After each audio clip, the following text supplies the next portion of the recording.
This story is Hazel's Amazing Mother by Rosemary Wells. Hazel's mother gave Hazel a nickel and a kiss and said, "Buy something nice for our picnic." "I will," said Hazel, and she wheeled Eleanor's carriage down the street.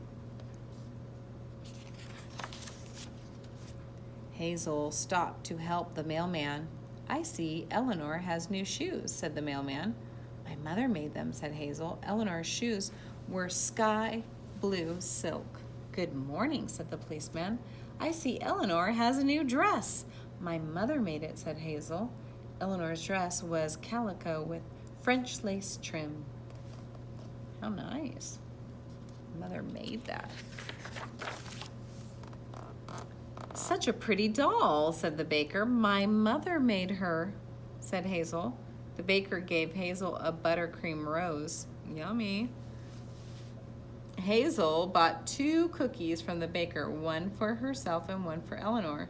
But since Eleanor couldn't open her mouth, Hazel ate them both.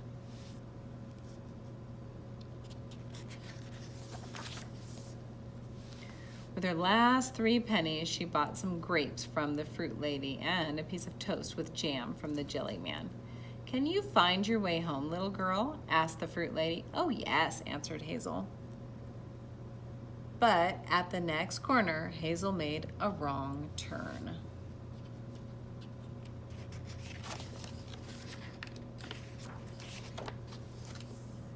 After that, she took another wrong turn and another until she found herself on a lonely hilltop in a part of town where she had never been before. Uh-oh, looks like she might have gotten lost. "Don't worry, Eleanor," said Hazel. "We'll find our way back." Just then a boy's voice rang out. "Hey, Doris, someone's stealing our ball." In a flash, Hazel was surrounded. "What should we do, Doris?" asked the other boy. Crystal Patton, if you're here on campus, please Sorry, guys. the party in the front of the office. Crystal Patton, thank you. "If she's going to play with our ball," said Doris, "we'll play with her doll." Eleanor was tossed from hand to hand. Off came her blue silk shoes. "Stop!" Hazel shouted. Higher and further they threw her. Off came her calico dress, and out came her stuffing. "No!" pleaded Hazel, but she was powerless to stop them. When they had finished with her, Eleanor was little more than a rag.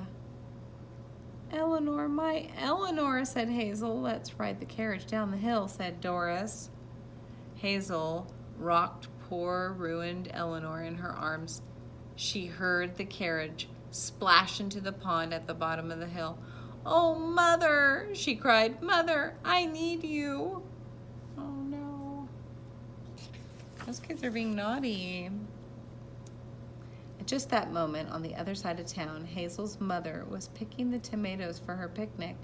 Something told her Hazel needed her. A drop of rain fell, then it began to pour, and a great wind sprang up. It blew the picnic basket over the garden wall. Hazel's mother caught hold of it, but the wind was so strong.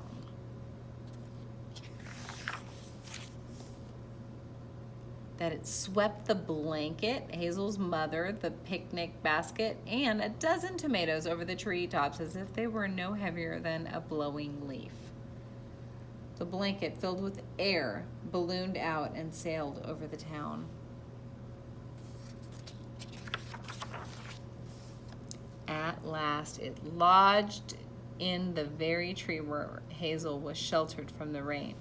Doris and the boys were about to run home when Hazel's mother's voice boomed out from overhead. "Wait just a minute." A tomato hit Doris smack between the eyes. "Don't make a move without fixing Eleanor," Hazel's mother roared. "Who are you?" Doris squealed. "It's my mother," said Hazel. "Find Eleanor's dress and shoes," rumbled Hazel's mother. "Restuff her and sew her up as good as new." Hazel's mother tossed her pocket sewing kit down to Doris. It was followed by 3 more tomatoes. The boys quivered like jello. It was all Doris's fault, they yelled. Hazel's mother laughed thunderously. Fish that carriage out of the pond and clean it up, she told them.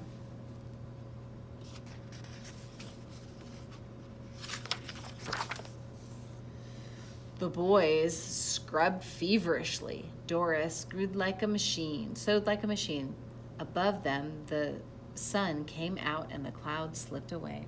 Eleanor's carriage worked without a squeak. Eleanor was perfect except for her eyes, which Doris could not find in the grass. The moment Doris and the boys left, Hazel's mother dropped to the ground.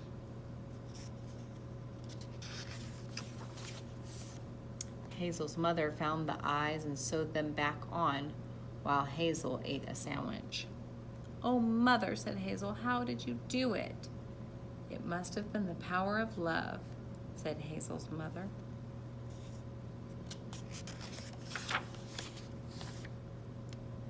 Then they packed up and went home. Hazel took 2 lady fingers, one for herself and one for Eleanor. But since Eleanor couldn't open her mouth, Hazel ate them both.